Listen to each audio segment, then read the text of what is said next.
আনুমানিক নামাজের আগে আমাদের এখানে অ্যাসিস্ট্যান্ট প্রফেসর রাজশাহী মেডিকেলের doctor Surabhi Sarkar Najipur new popular clinic and digital diagnostic সেন্টারে সিজারটি সম্পন্ন হয় এবং গত 2 সপ্তাহ আগে থেকে চিকিৎসাও চলছিল।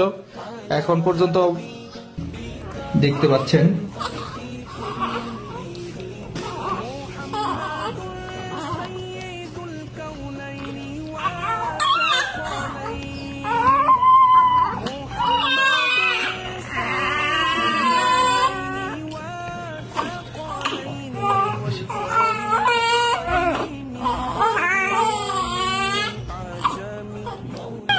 তাকাচ্ছে না?